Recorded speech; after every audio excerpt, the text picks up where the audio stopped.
Hi, my name is Hannah Pentico. I am 17 years old. I am from Chula Vista High School in San Diego. Today I'll be presenting to you a comedic song, Feelings from the Apple Tree, a comedic monologue from Moliere's Pretentious Young Ladies, a dramatic song, Your Daddy's Son from Ragtime, and a dramatic monologue from My Children, My Africa. Thank you.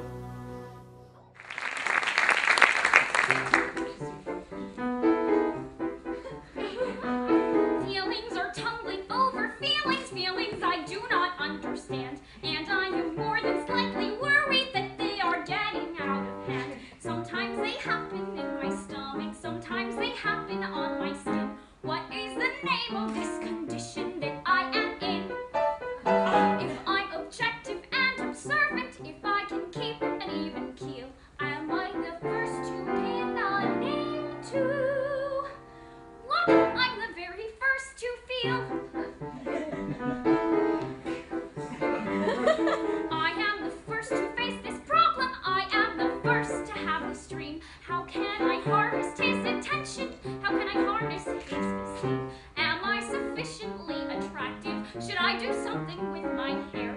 Is there some tidbit that would please him? What should I wear? What is the source of this congestion? I must learn to rise above. Is there a name for this condition? Yes, there's a name, and it is hell.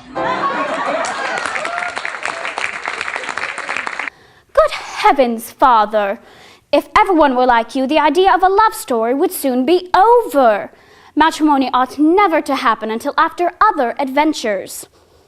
A lover, to be agreeable, must understand how to utter fine sentiments, to breathe soft, tender, and passionate vows. His courtship must be according to the rules. In the first place, he should behold the fair one of whom he becomes enamored, at either a place of worship, or whilst out walking, or at a public ceremony. Or else he should be introduced to her by a friend or relative, as if by chance. And when he leaves her, he must appear to be in a pensive and a melancholy mood. For a time, he should conceal his passion from the object of his love, but pay her several visits, in every one of which he ought to introduce some gallant subject to challenge the wits of the company. When the time comes to make his declarations, which should be contrived in some sort of shady garden walk at some distance behind the company, it should be met with anger, which is shown by our blushing, and which for a while banishes the lover from our presence. Afterwards, he finds means to pacify us, to accustom us gradually to hearing him depict his passion, and which draws from us the confession which causes us so much pain. Afterwards come the adventures, the rivals who thwart mutual inclination, the persecution of fathers, the jealousies without foundation, the complaints, the despair, the running away with, and all of their consequences. Thus things are carried on in fashionable life, and veritable gallantry cannot dispense with these forms. But to introduce and propose without any foundation, to make only love through a marriage contract, is to start a novel at the wrong end. Once more, Father, nothing is more tradesmanlike, and it sickens me at heart. Daddy played piano, played it very well. Music from those hands could catch you like a spell. He could make you love him for the tune was done. You have your daddy's hands. You are your daddy's son.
Oh, I wish I could. I have tried everything, but nothing helps.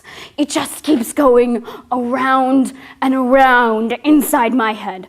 I've tried crying. I've tried praying. I even tried confrontation.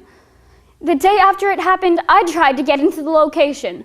I wanted to find those witnesses who reported it so accurately and ask them why. Why did you not stop it? There was a police roadblock in the entrance and they wouldn't let me in. They thought I was crazy or something and escorted me back into the safety of two now very frightened parents. There is nothing wrong with me. All I need is someone to tell me why. Why was he killed? What madness drove those people to kill a man who had devoted his entire life to helping them? He was such a good man, Tommy. He was one of the most beautiful human beings that I have ever known. And his death is the ugliest thing that I have ever known.